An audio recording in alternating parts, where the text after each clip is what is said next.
तो एक युवा होने के नाते जब आपने ये सारी जो संघर्ष को सुना तो आप क्या कहेंगे, क्योंकि काफ़ी लंबा संघर्ष और अब ये मंदिर बन रहा है। 500 साल की इसकी लगभग हिस्ट्री है। 500 साल से ये संघर्ष लगातार चलता गया है, जिसमें 1.5 लाख से ऊपर कार सेवक, हमारे साधु संत, गौ माता, इन सब ने अपनी प्राणों की आहुति दी है। ये हमारी पीढ़ी को, मैं समझता हूँ कि आज मैं उस पीढ़ी में से हूँ कि मेरा बहुत सौभाग्य है। मैं अपने आप को समझता हूँ कि मैं वो मंदिर देख पा रहा हूँ। हर महीने हमारी पार्टी की तरफ से जत्था भेजा जाएगा फ्री ऑफ कॉस्ट। राम मंदिर को लेकर जो राजनीति हो रही है बहुत तेज़ है, उसके बारे में क्या कहेंगे? जो लीडर दूसरी पार्टियों के हमारे राम मंदिर के ऊपर जो ये अपनी लीडरी चमका रहे हैं, क्योंकि वैसे तो वो फेल हो चुके हैं, उनके पास ना अब कोई काम है। अब जो बेला बंदा होता है उसके पास कोई काम नहीं होता, तो उसने क्या करना है। सबसे बड़ा सुप्रीम कोर्ट के ऑर्डर से हमारे और उनके आगे उनके सरकार के कार्यकाल में ही हमको ये मंदिर मिल पाया है। जो दूसरी पार्टियां इसका विरोध कर रही हैं, मैं समझता हूँ कि उनको अपना जाके चेकअप करवाना चाहिए। वो इसे बीजेपी और आरएसएस का कार्यक्रम करार दे रही है 22 जनवरी को जो कार्यक्रम होना है, इसको लेकर आप क्या? ये कोई उनका कार्यक्रम नहीं है, ये धर्म का कार्य है। और जो वहाँ पे प्राण प्रतिष्ठा हो रही है उसमें 121 ब्राह्मण, 25,000 से ऊपर वहाँ पे हवन कुंड तैयार है। प्लस जो इसके वहाँ पे मेन जो पुजारी है वो वाराणसी के पुजारी हैं, उन्होंने पूजा करनी है। मैं चाहता हूँ कि हमारा जो पूरा देश है वो ऐसे नई ब्याही दुल्हन की तरह तैयार हो, और ये जो दिन इतिहास में दर्ज हो पूरे विश्व के कि वाकई हिंदुस्तान में ये मंदिर बना है। आत्मा चैनल देख रहे सभी दर्शकों का मैं नलिनी स्वागत करती हूँ। 22 जनवरी को रामलला अयोध्या मंदिर में विराजमान हो जाएंगे और उनकी प्राण प्रतिष्ठा को लेकर हर किसी में हर्षोल्लास देखने को मिल रहा है। वहीं इस मुद्दे पर हम बातचीत करने पहुंचे हैं राष्ट्रीय शिवसेना संघ नेशनल यूथ प्रेसिडेंट सुवंश दुआ के पास। सबसे पहले सर आपका हार्दिक स्वागत है। जय श्री राम जी।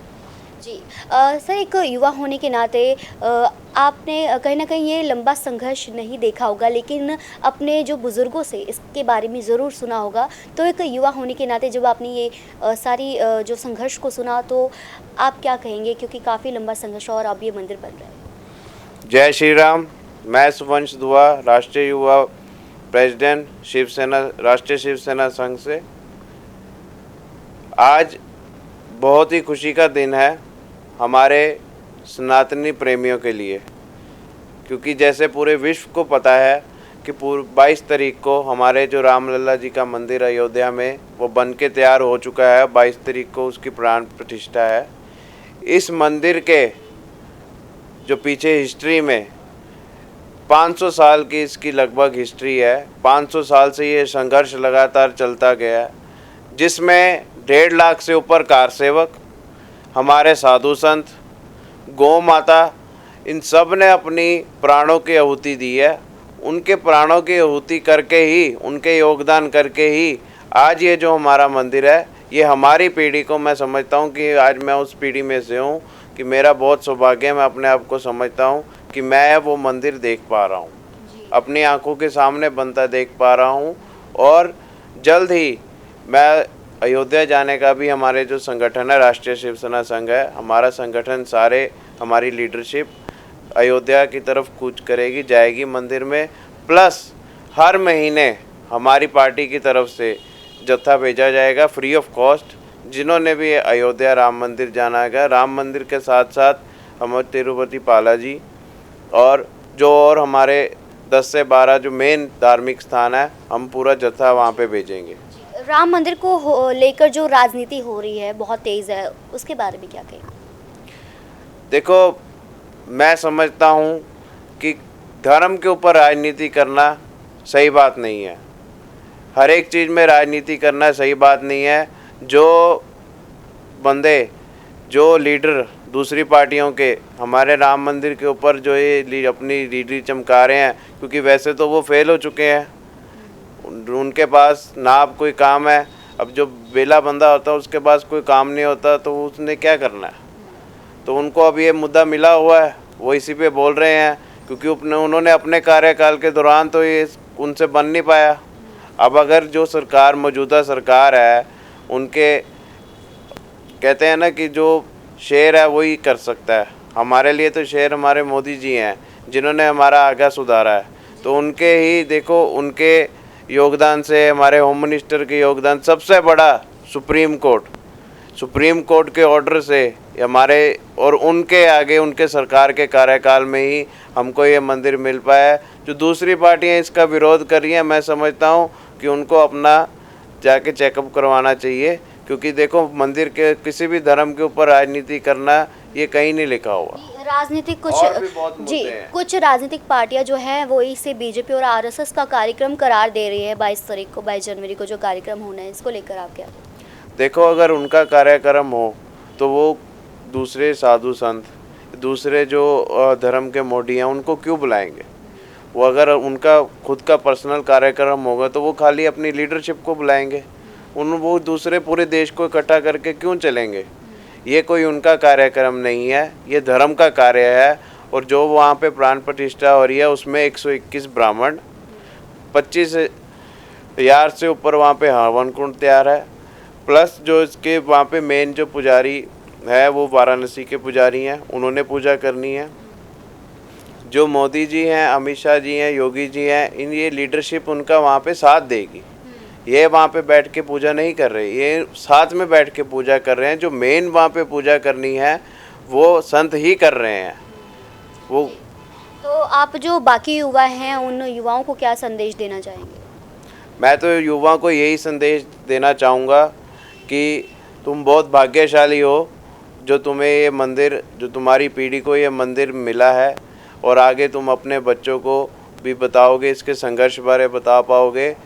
तुम सबसे, मेरी युवाओं से ये अपील है कि 22 तारीख को अपने घर, फैक्ट्री, दुकान, जहाँ पे भी दीपमाला करें, मिठाइयाँ बांटें, और जो कोई मान लो पैसे से असमर्थ है, जो बेचारा दीवे या मिठाई नहीं ले सकता, उनकी हेल्प करें, उनको दें, ताकि वो हमारी खुशी में शरीक हो सकें।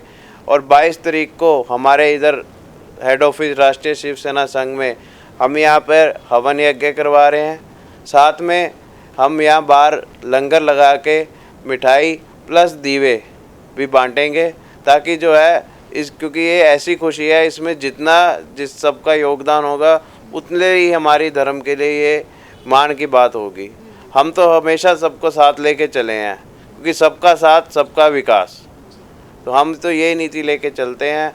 और हम युवाओं से भी और सभी से ये अपील करते हैं कि जो है ये जश्न जो बहुत 500 साल का संताप भोगने के बाद हमारे लिए ये दिन आया है, तो इसको बहुत धूमधाम से मनाया जाए। पंजाब सरकार से मैं ये अपील करता हूँ कि इस दिन वो जो है छुट्टी घोषित करें, ताकि हर एक कोई इस हमारे खुशी में शरीक शामिल हो सके और अपना अपना योगदान डाल सके। मैं समझता हूँ अयोध्या तो एक कह लो कि जैसे नई ब्याही दुल्हन होती है वैसे तैयार है। मैं चाहता हूँ कि हमारा जो पूरा देश है वो ऐसे नई ब्याही दुल्हन की तरह तैयार हो, और ये जो दिन इतिहास में दर्ज हो पूरे विश्व के कि वाकई हिंदुस्तान में ये मंदिर बना है और लोगों की आस्था है। यहाँ से एक बहुत बढ़िया मैसेज जाएगा पूरे विश्व में कि लोग, जो हिंदुस्तान के लोग हैं, वो ना कि सिर्फ अपने धर्म के लिए कट्टर हैं, वो सभी में एकता है। क्योंकि जो कुछ बाहरी ताकतें, तो जो आतंकवादी हो गए या दूसरे खालिस्तानी हो गए, जो ये हमारे धर्मों में फाड़ डालना चाहते हैं, इनको ये मैसेज जाएगा कि तुम्हारे कुछ बातें करने से हमारे धर्म में फाड़ नहीं पड़ने वाला। ये हम सब इकट्ठे ही हैं, हम सब का जो है 9 मास का रिश्ता है, हम सब इकट्ठे हैं। तुम जितना मर्जी जोर लगा लो, तुम हमें नहीं तोड़ सकते। हम सब साथ मिल के चलेंगे। और 22 तारीख को मैं यही अपील करूँगा सबसे फिर कि जश्न मनाएं, पटाखे चलाएं, दीपमाला करें, मिठाइयाँ बांटें। ये आपके लिए दिवाली से भी बड़ा पर्व है। दिवाली तो जो है वो तो आनी आनी है, ये आपके लिए इस साल डबल दिवाली आ गई है, तो इसको धूमधाम से मनाया जाए, बिना किसी संकोच के मनाया जाए। बहुत बहुत शुक्रिया अपना कीमती समय देने के लिए। तो जो 22 तारीख को लेकर युवाओं में, यहाँ तक कि जो देशवासियों में उत्साह है वो देखने योग्य है। वहीं कहीं ना कहीं इस मुद्दे पर हो रही राजनीति भी लोगों में कहीं ना कहीं एक दर्द दे रही है।